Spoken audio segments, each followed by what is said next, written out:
Yet, as grand as it all appeared, the perfection was only surface deep. Beneath those radiant smiles and carefully staged moments, the first signs of tension were already surfacing.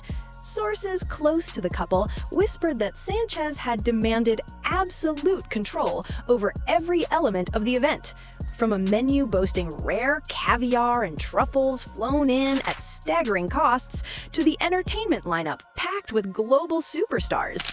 Bezos, famously meticulous and obsessed with efficiency, reportedly pushed back on the lavish spending, preferring precision over extravagance. Their conflicting visions quietly clashed throughout the planning. One guest, speaking under anonymity, later admitted it didn't feel like a union of equals. It felt like the start of a power struggle. Jeff was fixated on the image and brand value, but Lauren approached it as if the entire night were her own Hollywood red carpet premiere. As the glittering evening rolled on, tiny mishaps began to chip away at the picture-perfect facade.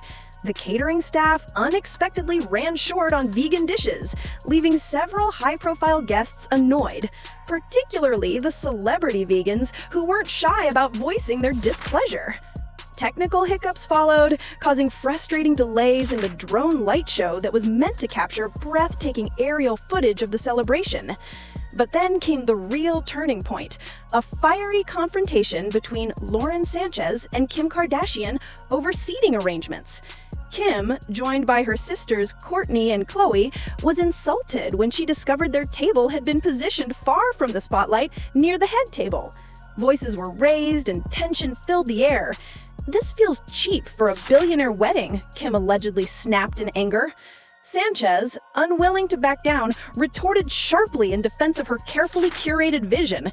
Moments later, the Kardashians stormed out, their early departure setting off the very first wave of whispers and speculation among the guests.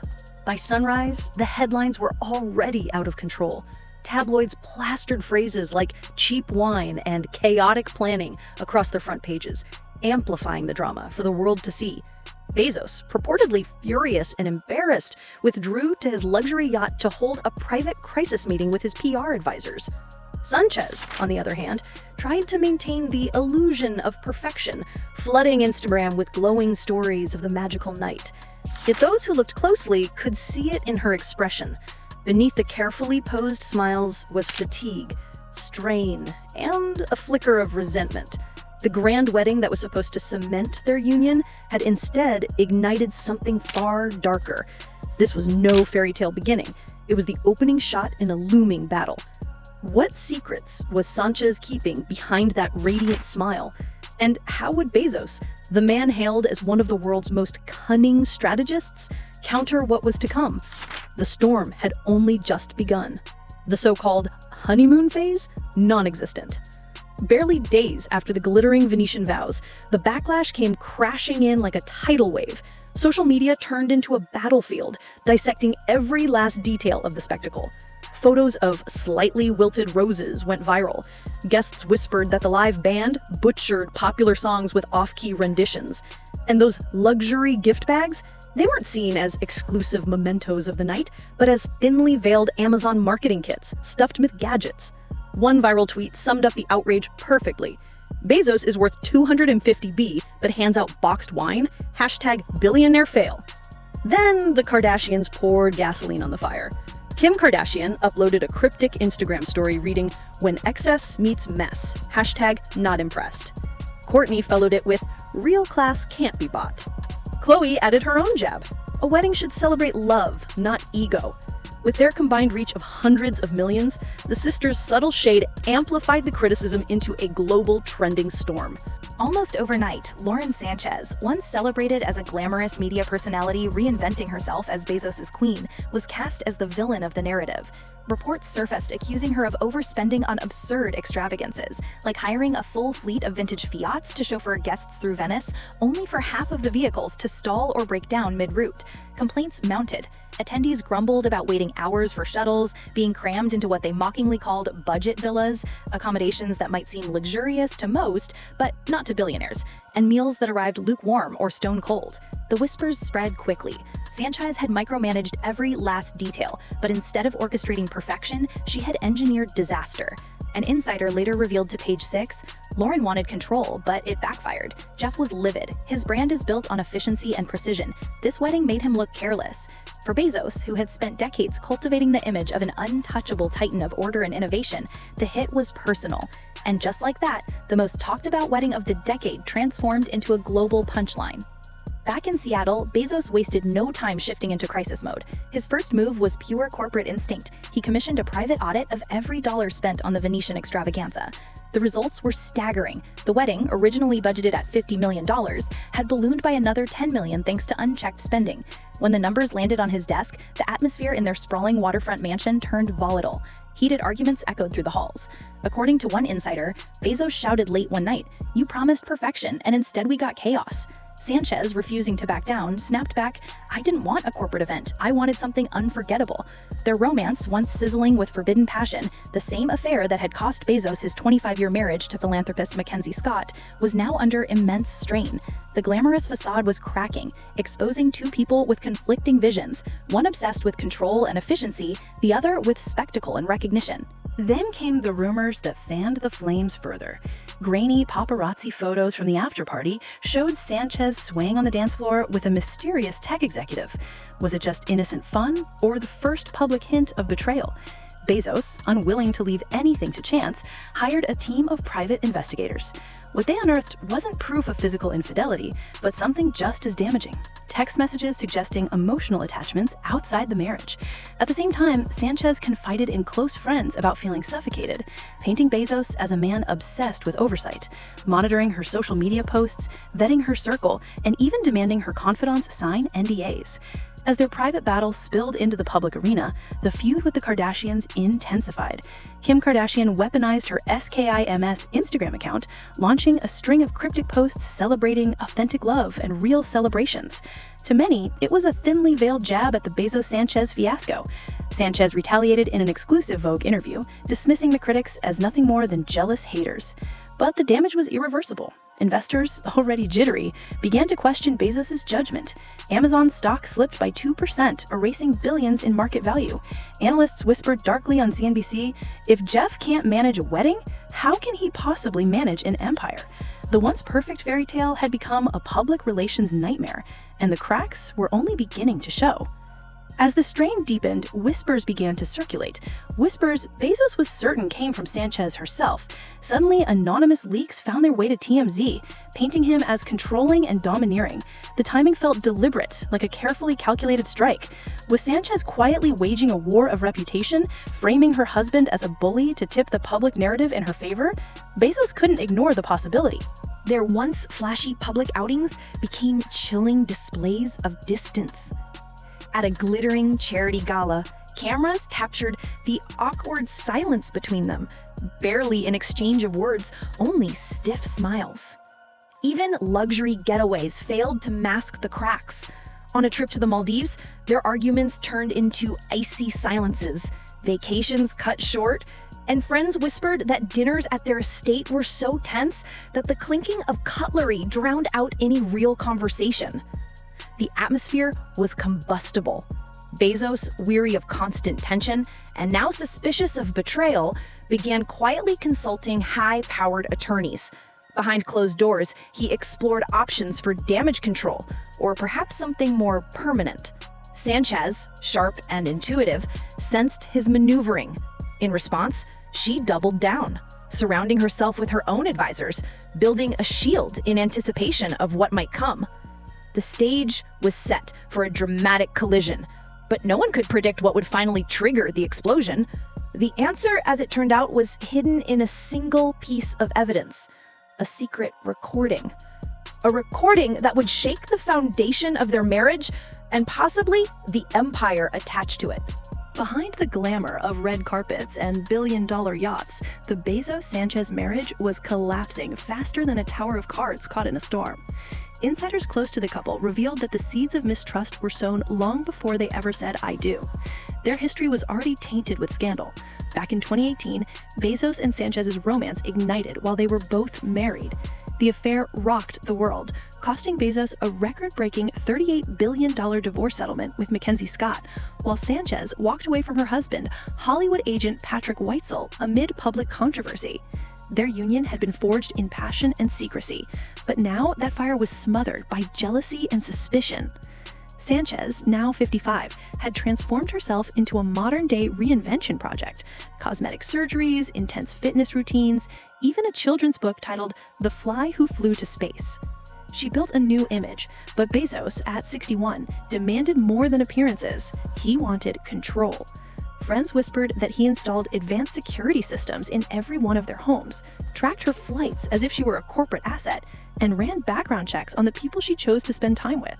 "It feels like a golden cage," Sanchez confided to one close friend. After the wedding, the cracks only widened. Breakfasts in their lavish Beverly Hills mansion often spiraled into arguments. Bezos accused her of humiliating him with the Kardashian feud. "Your ego is destroying us," he shouted across the marble kitchen. Sanchez shot back with venom. "No, your stinginess is." Their fights circled endlessly around money. Sanchez's love for extravagance, splurging on private jets for shopping trips, commissioning million-dollar wardrobes, clashed with Bezos's almost obsessive image of himself as a frugal genius despite being worth hundreds of billions of dollars. The tension became even more dangerous when anonymous leaks resurfaced. The National Enquirer, the very tabloid that had exposed their affair years earlier, began publishing fresh stories. They accused Bezos of angry outbursts and painted Sanchez as a manipulative gold digger. But who was behind it this time? Bezos became convinced Sanchez herself was feeding the press to turn public sympathy in her favor. She swore she wasn't involved, yet suspicious text messages to her estranged brother Michael suggested otherwise. One chilling line stood out: "He needs to pay." The drama was no longer just about power or money, it was becoming deeply personal. Sanchez, a mother of three, often confessed to close friends that she felt forever in the shadow of Bezos' ex-wife, Mackenzie Scott. Mackenzie had reinvented herself as a global philanthropist, donating tens of billions to charitable causes, while Sanchez carried the scarlet letter of being branded a homewrecker. "She's celebrated as the saint, and I'm condemned as the scandal," Sanchez lamented, her insecurities festering behind the glamorous smile. Bezos, meanwhile, hadn't healed from the wounds of his $38 billion divorce. The paranoia never left him.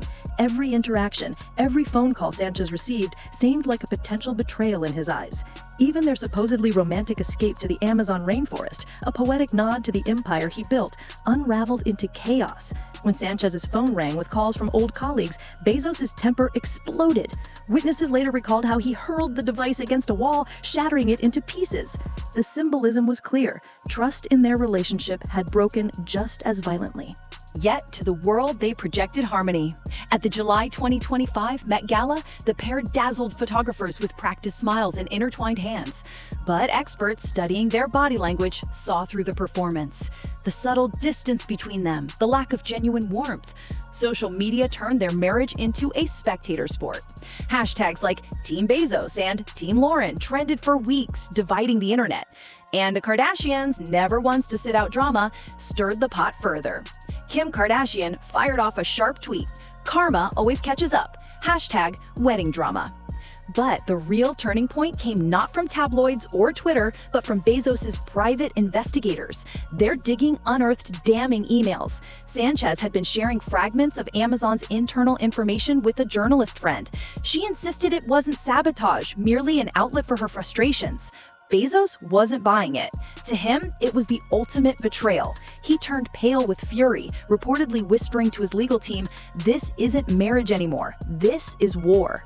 The question that haunted everyone was chilling. What exactly was in those emails?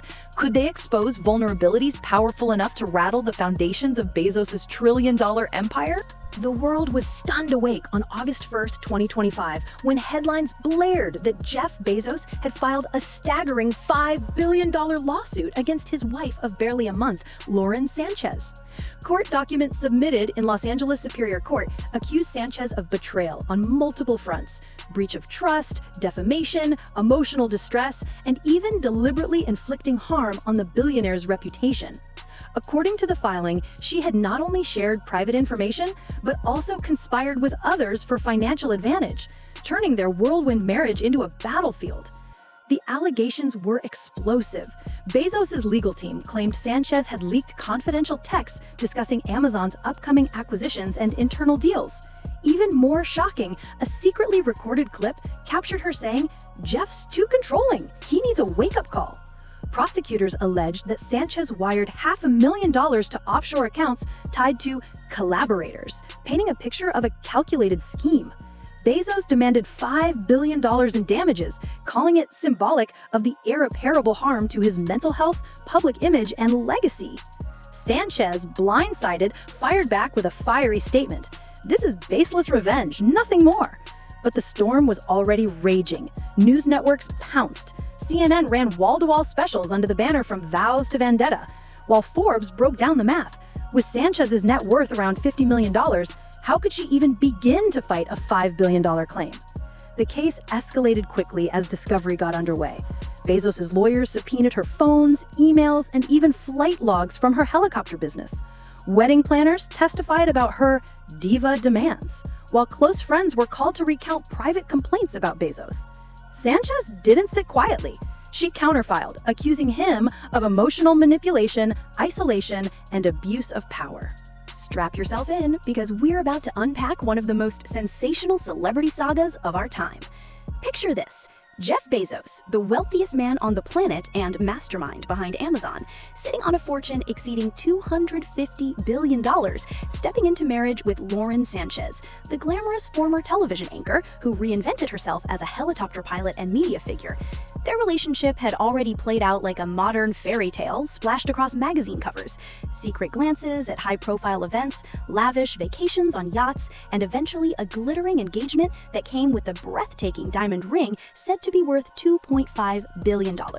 But beneath the glossy headlines, what seemed like a dream romance would soon twist into a storm of betrayal, shifting power dynamics, and billions of dollars hanging in the balance. The story takes off on June 27, 2025, against the enchanting backdrop of Venice, Italy. Their wedding wasn't just a celebration. It was branded as the wedding of the century, carrying a staggering $50 million price tag and crafted with jaw-dropping detail. Picture gondolas decorated with fresh roses flown in from the Netherlands, a secluded island venue at San Giorgio Maggiore, and a guest list that could rival any Hollywood award show or Silicon Valley gathering. Elon Musk raised a toast with vintage Italian wine, Oprah Winfrey delivered a moving tribute about how love can conquer anything, and even former President Barack Obama turned up, sharing lighthearted laughter with the newlyweds. Every moment screamed luxury, spectacle, and the promise of happily ever after. By mid-August 2025, the trial officially began, and it quickly grew into one of the biggest courtroom spectacles since the O.J. Simpson case. The Los Angeles courthouse was surrounded by news trucks, paparazzi, and curious onlookers hoping to catch a glimpse of the drama. Inside, the gallery was filled with reporters, sketch artists, and industry insiders, all buzzing with anticipation. When Jeff Bezos finally took the witness stand, the atmosphere shifted to pure electricity. His legal team wasted no time presenting their most shocking evidence. Screens lit up with encrypted chat logs, allegedly between Sanchez and her publicist, where she discussed plans to humiliate Jeff and manipulate the press for her benefit. Then came the audio recordings. Sanchez's voice could be heard coolly remarking, "The wedding was his idea. He can pay for the fallout."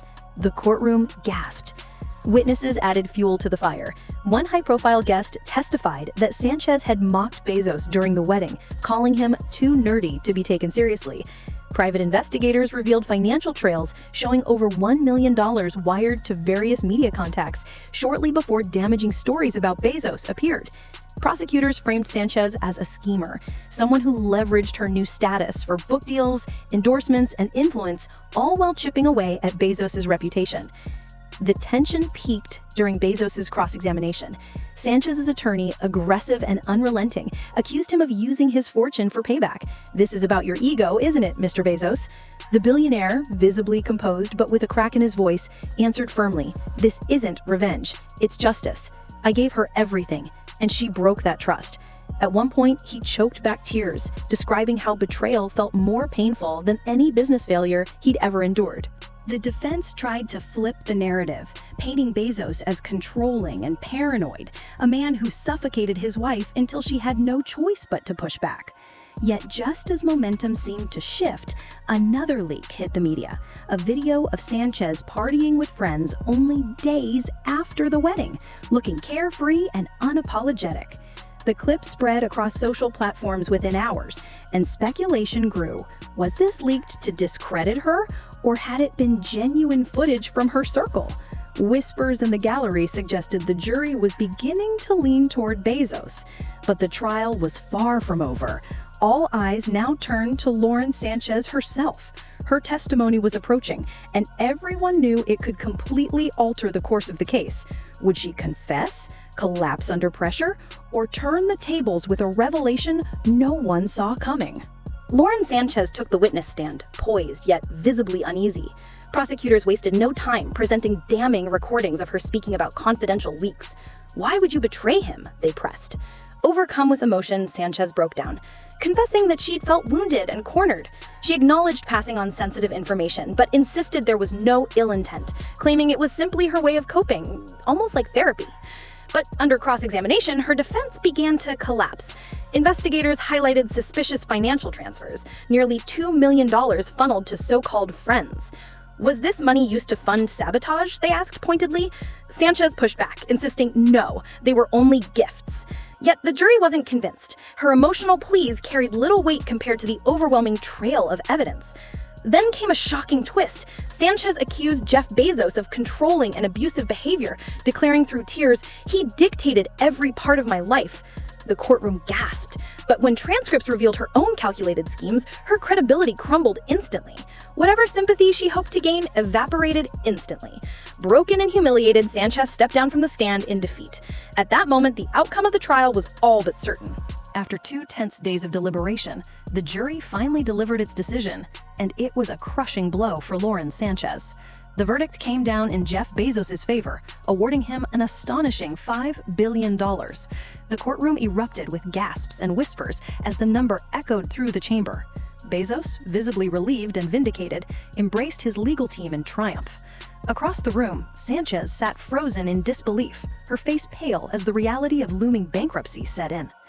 News outlets wasted no time sensationalizing the outcome. Headlines blared, "Bezos' billion-dollar revenge." Television networks dissected every angle, while social media turned into a battleground, debating whether justice had truly been served or whether this was an example of sheer power crushing vulnerability. In the fallout, Sanchez saw endorsement deals vanish overnight, close friends distance themselves, and her reputation plummet. Meanwhile, Amazon stock surged, boosting Bezos' empire even further. But with it came a harsher public perception of him as a cold and ruthless victor. Behind the scenes, the emotional cost weighed heavily. Bezos privately reflected on the wreckage of what was once love, wondering if victory had truly brought him peace. Sanchez, though broken, vowed to appeal, insisting her fight was not over. Yet the trial had already left scars on both sides, scars that no amount of money, fame, or power could ever erase. This chapter had closed, but the echoes of betrayal and loss promised to linger long into the future. In the aftermath of the trial, Jeff Bezos stepped away from the noise, retreating into the world of innovation and space exploration, channeling his energy back into Blue Origin. Lauren Sanchez, meanwhile, tried to piece her life back together, finding her voice through the pages of a tell-all memoir that promised to reveal her side of the storm.